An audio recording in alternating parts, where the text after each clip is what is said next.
Hi guys, Chris Parkin here, and this is your Rotunda assignment for 106. Okay, first things first, we're going to need to open our file. Now, for those of you who aren't using Creative Cloud, you can always go and open a JPEG as a RAW file, and you'd be able to get to the RAW editor. So I'm going to show you how to do that. Obviously, you go File, Open As, select your file, and then drop down to the menu where it says Camera Raw, and then open the image, and that will bring up the Camera Raw editor, which obviously means that you can then go ahead and sort out your highlights and all the other bits and pieces of exposure, color balance and bits and pieces. Color balance in this image isn't too bad. I'm going to leave it as is. The highlights will need a little bit of removal just to bring in some of the detail, and particularly this section of the image. The clouds we're not going to worry about too much because we're going to be removing them in the course of the editing that you're going to do today. Okay, so we can just open the image. Quick reminder for those of you who are using Creative Cloud, you can always go Filter, Convert for Smart Filters, which means that we can then redo that task and change it anytime we want, and then Camera Raw Filter, and that's brought it back. Now you'll note that the highlights aren't blown out now, and there's no adjustment in here, and that's because the computer's applied that raw file, the edit that we've already done, and it's saved it back out the way, and we can't actually tweak it. So that's the downside to doing it the first way. But obviously, if you don't have Creative Cloud, then it makes very little difference. You're better off doing the recovery now than later. And the other thing I might actually do while we've got it here is we can just bring up a little bit of the details in the shadows, just so we can actually see a little bit more there. Okay, so that's going to apply the filter, and we can now see the image. Okay, sorry, it helps if I don't cough. Right, so the next thing we need to do is we're going to clone it out and sort out some of these issues here. So first things first, we need to apply a new layer. Now there's quite a few ways of doing that. One of them is just to simply click on this button here, and that will put a new layer in. I'll delete that and show you the other way. Layer, new layer, and there we go, it's back in. Now obviously you would have seen when I was in that there is a shortcut key, Shift Control N for a PC. There are lots and lots of different ways of doing exactly the same task. Which one you choose becomes as much habit as anything else. I tend to work with these functions down here just because they're simpler to access. Some people use keyboards a lot more, and therefore will use the keyboards to sort that out. Okay, next thing we're going to do is we need to get our clone stamp tool, which is here, or you can use the shortcut key S, and you need to make sure that the sample current and below is selected. Now their option is current layers, current and below, or all layers. If you have all layers selected and you've got an adjustment layer over the top, that can cause problems later. If you have just the current layer selected, obviously there's nothing in that layer. You can see the grey squares in here, and those grey squares should tell you that there's nothing in the information.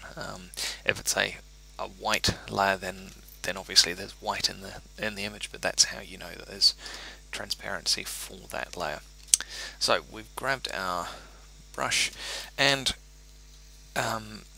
obviously you're not going to be told this in the assignments. You're expected to work out that you can zoom in and change your brush size and etc., because you've already learnt those skills. So I will remind you some of the time when I'm doing the videos, some of the time I won't, but just while you're getting used to it. Square bracket keys will allow you to adjust the brush size. You want it just big enough to go around the lens flare, and we want the hardness kind of somewhere in the middle. If you put the hardness at 100%, then you'll end up with a line around the edge when you do your cloning. If you've got it too soft, you may end up with some of the image not actually cloned out properly. So, okay, hold down Alt and click somewhere on this line to give us our selective point, and this is the piece that the image is going to, or the computer is going to put over the top, and you can then line it up until it vanishes. Done. Couple of things that you can end up doing if you're not careful. If you don't line it up properly, you can end up with that black line being broken, and obviously that's going to show up a lot more. If you grab the tool from the wrong side of the image, you can end up with a much darker color. So you want to try and select, when you're doing your cloning, somewhere similar to where you've been working, and do it so that it gets rid of it. Now, the next step is we're going to get rid of this shadow dust spot. Now, you could use exactly the same tool, but we're going to show you a different one. So, spot healing brush, and there's a few others, patch and healing brush tool.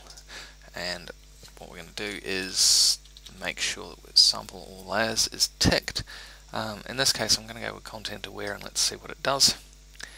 And click tick. Now that's done an okay job, but there's a bit of shadow. There's a bit of a circle left on that brush, on the cloud. So let's Control Z and undo that. Let's select the whole cloud this time, and it's gone and picked that line. Well, that's not very helpful.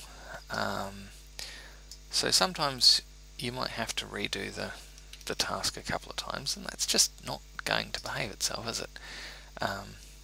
So we could go back to that, or sometimes it's a case of just grabbing a new tool, and in this case we'll go back to the spot heal brush and use that instead.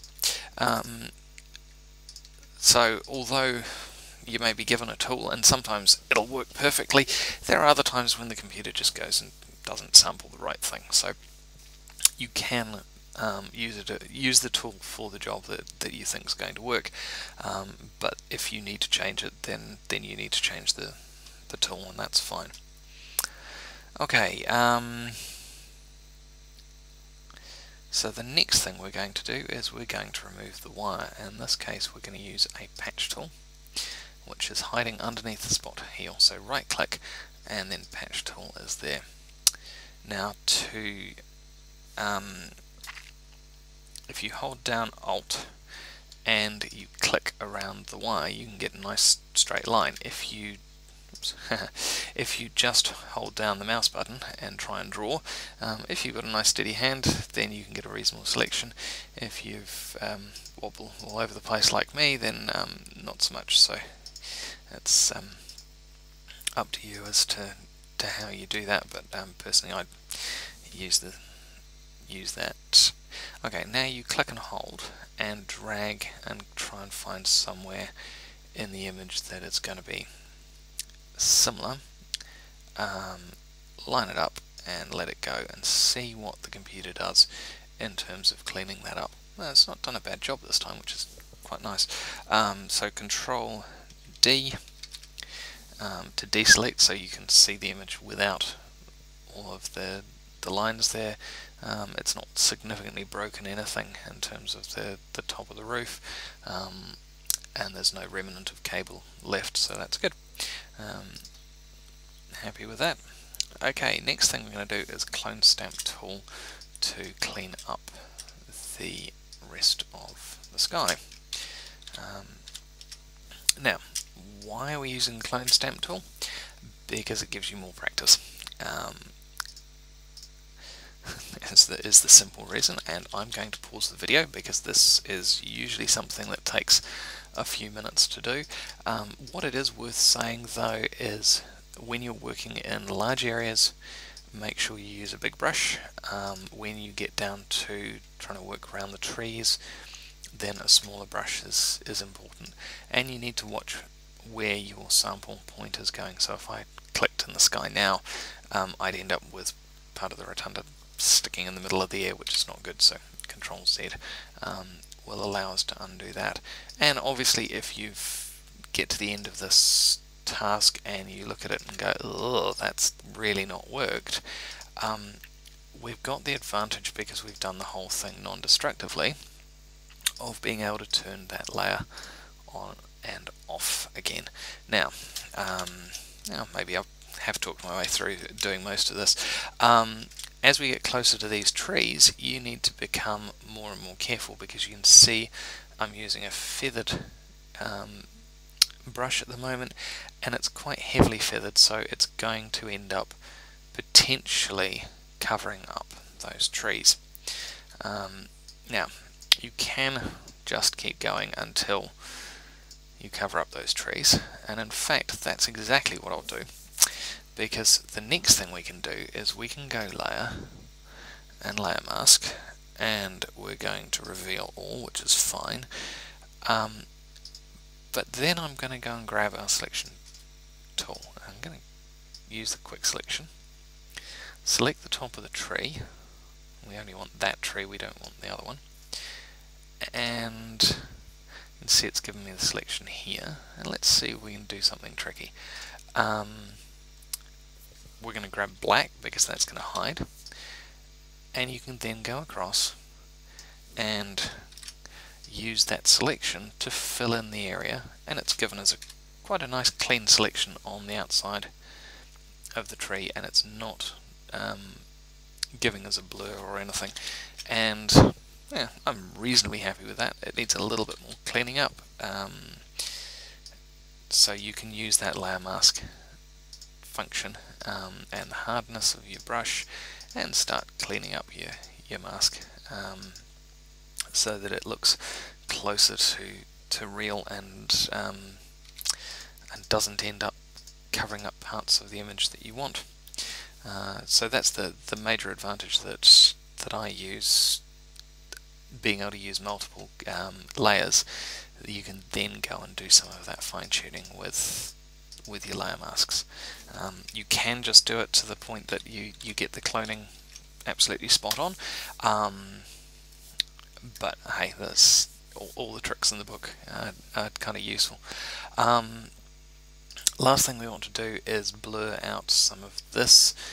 You can see a little bit of a transition between the sky here, and there's a little bit of fading in here, so what we're going to do is grab our polygon tool, make sure we're on this layer, not the layer mask, and we're just going to select around that area. That'll do. And we're going to go filter and blur. Now, if you want to make this so that you can undo it later, remember we can go convert to smart filters. Now, unfortunately, that hides our layer mask, which isn't fantastic, so yeah, we'll just put up with it for this time, but that's okay. And in this case, we're going to go blur, Gaussian blur, and it's just going to blur out that part of the image. We want to get it so that it's... Now, here's the problem. See, the Gaussian blur is now removing some of the edge of this image by the time I've got it blurred enough. This is where it gets interesting. We've got our smart filter. We can get a brush and paint that area out, because we're painting on the layer mask, so that smart filter now only applies to that section of the image. And this is where Photoshop gets really clever, because had you done that any other way, you'd have had to go back, redo the selection, and redo the smart filter. So yeah, I kind of like the fact that you've got that level of control. So our next task is going to be making the sky darker, and to do that we're going to have to go select and color range, and we're going to make sure that we are sampling. What's going on here? Oh yeah, right. We're currently sampling the layer mask. We don't want to do that. We actually want to be sampling layer 0. So color range, sample colors, and then we should be able to sample this. Now you notice that as we click if I'm just holding down the mouse button, it will select a new piece of the sky, but it's not going to do me any favors. What it's doing is it's not building up the sky. So you have to hold down Shift and keep clicking, and that will then allow you to select more and more of the sky as we go.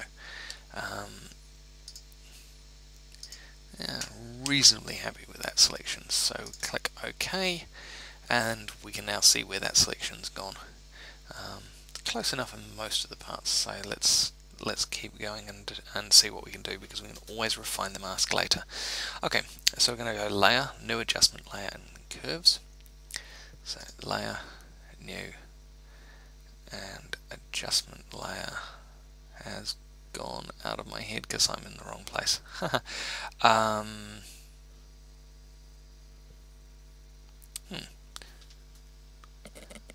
Oh, there we go. New adjustment layer. And then curves. There we go. And click OK, and it will take that layer mask that we've already selected and apply it. Now we're going to have to move that layer up so that it's going to change the area of sky that we were working with before. So you just simply click and drag, and then it's up there. And you can simply drag down the curve, and it's going to give us the line that we want. You want to zoom in and just double check that you've not got white edges or feathering around here. If you do, then go into your refine mask, and there's a few options. You can either use the selection tool and get the computer to redo some of the selecting. You can smooth the edges off, or you can feather them. If you feather them too much, you can see, that's probably the easiest way I'll go. If you feather them a little bit, not enough, you can end up with this halo around the outside. If you feather them a lot, too much, then it can actually sometimes work better, because you've now got a slow transition between the two. So yeah, you either need to get them just a little bit, and by a little bit I'm talking 1 or 2 pixels, or you need to go the other way and go for quite a slow feathering, and that then makes things a little bit easier to see, and without the halo. So I'm going to go with a much tighter feather. I'd rather get the selection right and go from there. So reasonably happy with that. Now, one thing it has shown up is in the sky there's a couple of patches that really aren't quite the way that I want them. So we can go back to our clone tool, and because it's a smart layer, we're stuck. We actually can't get rid of that, or we can't work on it anymore. So I'm going to create a new layer and just do a bit more fine tuning in terms of the cloning, just to get rid of that patch there. Now, whoa, what happened there? Why has it gone black? And this is what I want to show you. I've got the sample set to sample all layers. If you select current and below, then it's going to sample this layer and below. At the moment it's sampling the curves layer, and then once you've pasted it, it's reapplying that curve over the top. So it suddenly gets darker and darker because that's what the curve layer does. So Control Z, undo it, and then this time it should help vanish pretty nicely. Now that area there is not feathered enough, so I'm going to decrease the hardness and make my brush bigger, possibly not quite that big, and just go over that area, and that will help make that transition a little bit less apparent. Having said that, I've just painted over that cloud, which wasn't ideal either. So let's step back 2 steps and then paint over there, and that's starting to look better. Okay, so it's the fun of fiddling, and the fun of trying to get it so that that you're doing what you want, and in this case making it as seamless as possible,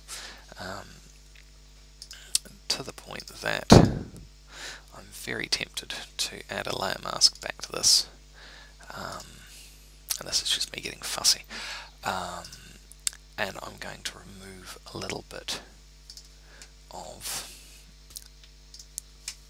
the feathering that I put in earlier. So we're going to go black and hide just a little bit more of that edge so that the transition works better and it's not as obvious. And that's the cool thing about using Photoshop and layers, that you can go back and redo things as you spot them as they become an issue. So, okay, we've got rid of the trees. Now there's something in there that, because we've got rid of the trees, you should really get rid of at the same time, and I'm not going to tell you what it is. And the reason I'm not going to tell you is that that's one of the keys to working out a good Photoshop image to a great one, is putting that cause and effect in there. So I'm going to be mean, and you've got to go and try and work out what it is later.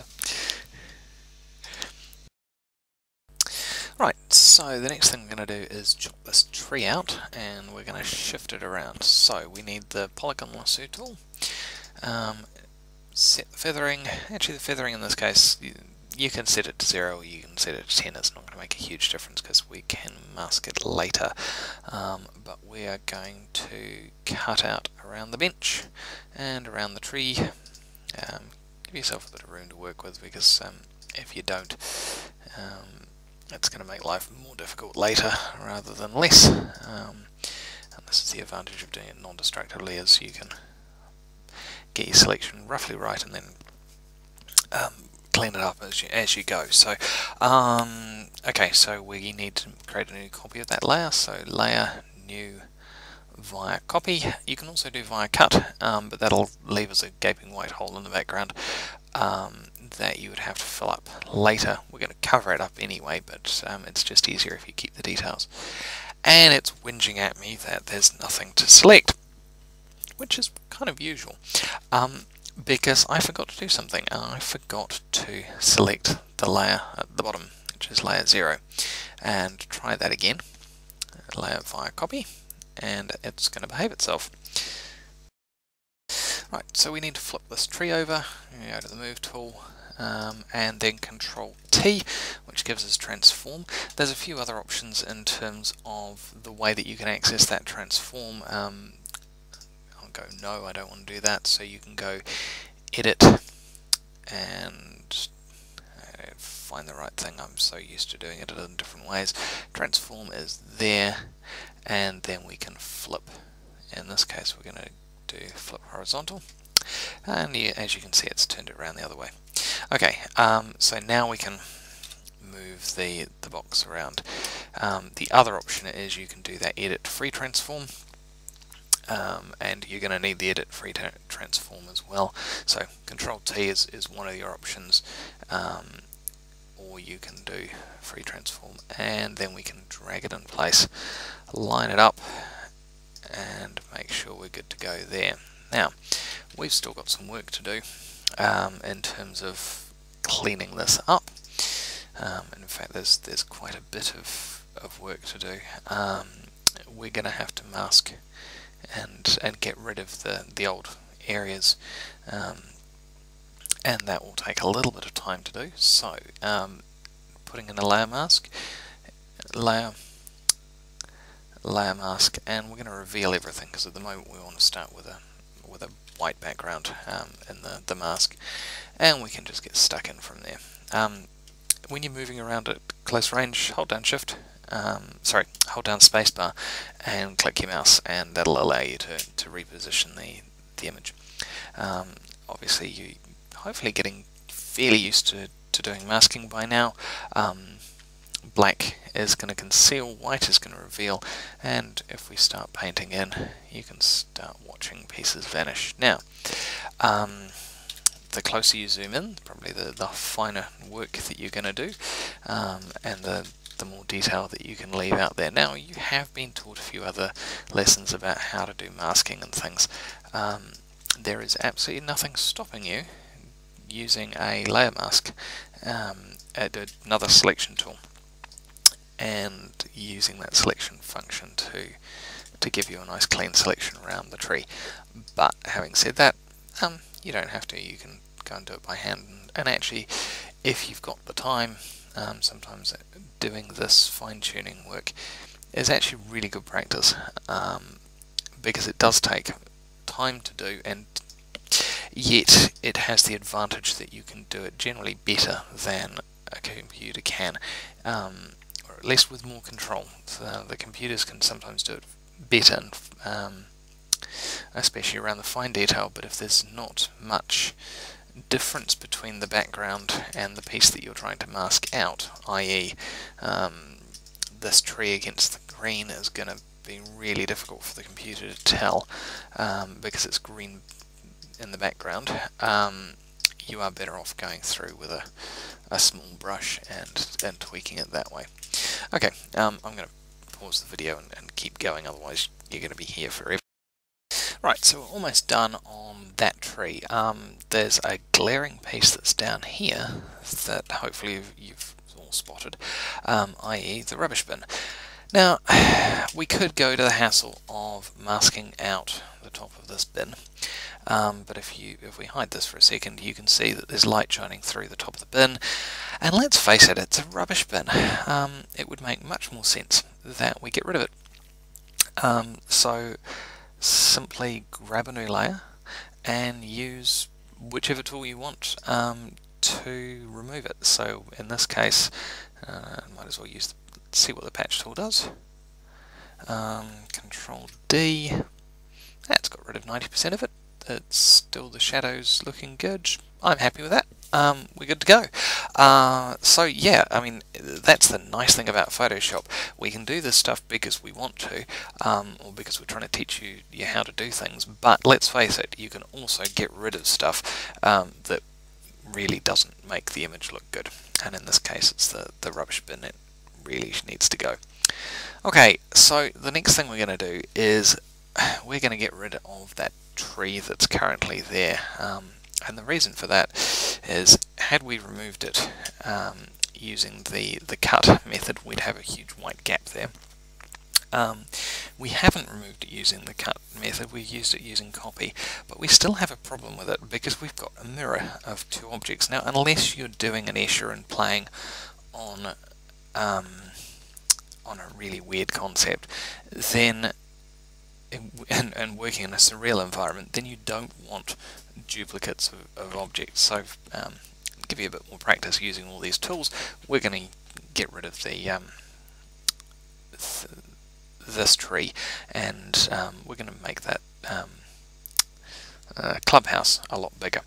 Okay, so we need the polygon lasso tool, and we're going to need to make sure we've got the background selected again. So we're good to go.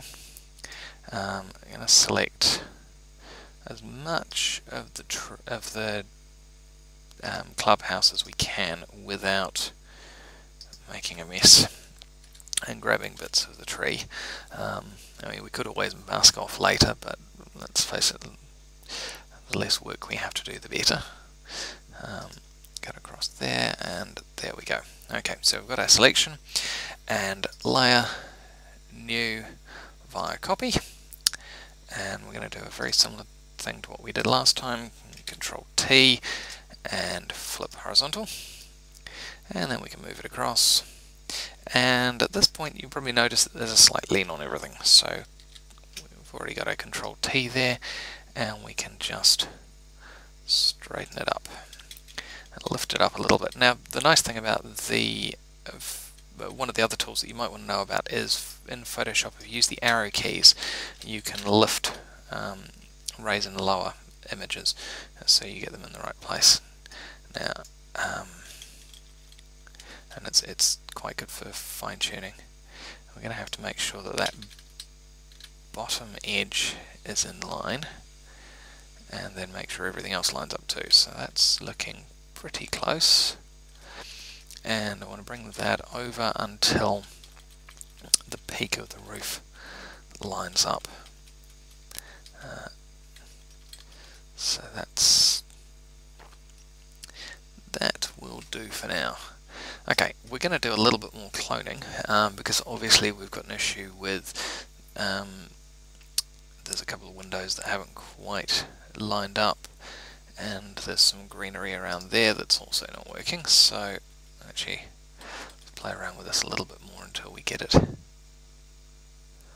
a touch closer. And obviously this is fiddling, which I shouldn't be doing while I'm doing a tutorial. Sorry. Make it stick. There we go. See, it's ended up back where it was. Alright, so we're going to make a new layer, and then we're going to use the clone stamp tool and tidy up some of these pieces. So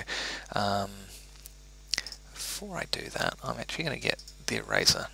Now you can do this with the layer mask as well, but I'm going to remove that section of the middle window just so that it actually lines up properly, because it's annoying the living daylights out of me. I'm going to remove the section of that piece of the top of there as well, rather than cloning it in. Yeah, if I was doing it non-destructively, I would actually go and use that as a layer mask, but I got lazy. Really shouldn't. Should be setting a good example. Alright, let's grab our clone tool, and current and below is set, and then we just simply take a piece of the image that looks like it will line up and get rid of the section that we want, and clone over it. Oops, I want to do that. I want to make sure I clone directly over and get rid of it, and make that brush a touch smaller again, and tidy up as much of this as we can.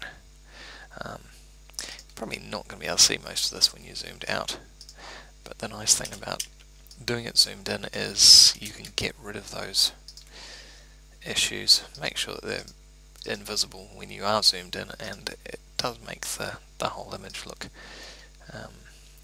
better adjusted when you zoom back out again. Alright, so that's pretty darn good. And then the next thing is going to be cloning out these trees, this bench, and the shadow. So you can keep working on that layer that you've already got there, and I'm going to pause the video just while I do it so I don't bore the living daylights. Now there is a couple of things that I wanted to show you that really can help. The first one is when you're doing cloning and you've got a hard line that you need to edge up to, you can either do the cloning in a layer underneath. In this case we're not going to be doing that, so what you can do is grab your select tool, select around the area you're going to be working on, and select carefully at the edge here where we don't want to clone over. So what we can do is then carefully line that up with the background, so it's going to look like there's 3 repeating circles there, and we're going to drag it across, and I'm probably going to have to do that for the 4th circle, which is slightly frustrating, but never mind. But the nice thing about this is because we've got that edge selected, we've then got a really clean line that the computer is going to cut off on. So we're not going to end up with the edge of that building looking like it's getting pasted over. Now obviously I'm still not finished yet, and I've need to keep going with the trees, because while you can get away with repeating patterns from human things, the chances of patterns like that repeating in nature are fairly minimal, so you need to keep working on, well, I need to go back and keep working on those trees to make them blend in. So that's the building sorted and the old tree removed. I'm looking reasonably happy with that. What the next step is a little bit of finishing touches. Now this is what we'd normally do in the darkroom. We'd call it a dodging, which is basically lightening dark areas. In this case we're going to use the curves tool for the same reason that we've been doing everything else, and that is that it's non-destructive. If you go and use the dodge tool, then you can find yourself stuck having used it. Once you're 20 odd undos away, you're then stuck with the with that as your final thing, and you can't undo. So another way to get at it, go to the curves, and in this case we're going to brighten up the whole image. It's only this piece that we're actually worrying about later, which is fine, but we'll brighten it up so that it's about the brightness that we want. Grab our paintbrush, and we're going to use a shortcut which is Control-I, and that's invert. So that's because we've got the layer mask selected, that's going to only affect the layer mask, and we can then grab a nice soft brush, and we're going to paint in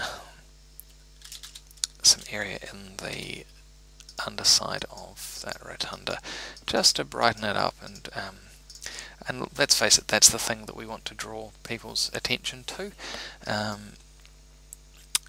and so yeah, it makes sense to have that area lighter. And in fact I'm going to play a little bit more and just tweak the underside of the rotunda, so that's going to hold our attention. And this is where Photoshop gets a little bit more fun, and you can use exactly the same thing to put a dodge or a vignette in, and obviously you've done this in a previous week, so Control-I to invert again, and this time we're just going to darken down the corners just a little bit, just so that it holds our attention into the rest of the image. It's not the most well composed image that we're playing with, but hey, it's a start, and it's a way for you guys to learn some of the tools. So yeah, hopefully the tutorial's been interesting. Obviously I've covered a few extra bits and pieces that you would not have seen in the PDF. The PDF's all the tools that you are expected to know already, but I've just tried to cover a few that will make life easier for those of you wanting the experience. And if you looked at them and went, eek, gold, I have no idea what I'm doing with it, don't panic about it. You can get away and get a reasonable quality image with just the tweaks that you've been shown, that you can push a little bit further. The last thing to do is there's a tiny bit of tree out there that is annoying the living daylights out of me because I've just seen it, and we're going to give it a tiny crop, just in a fraction, and that's going to mean that we haven't got that sitting there. We can't lift it up anymore because otherwise the tree will get in the way, but we can bring this in just a little bit, and kind of change the balance of the image, and use the rule of thirds for it. So you'll have noticed when I did the cropping, the delete crop pixels is not ticked, and that means that if you do the crop and then decide you don't like it, you can tweak it and change it and go back. So okay, obviously remember to save before you do anything else. Before you do the resizing as well, I really strongly suggest that you hit save as, and it's not going to let me because I've it's still in the middle of saving, but save as before you do before you resize it, and then you've got the high quality image to go back and work on. And the more pixels you have when you're working on an image, as long as your computer can cope with it, the better that you're going to be able to come up with a better result in the end. So, alright, I hope you guys have had a great week, and I will catch you later.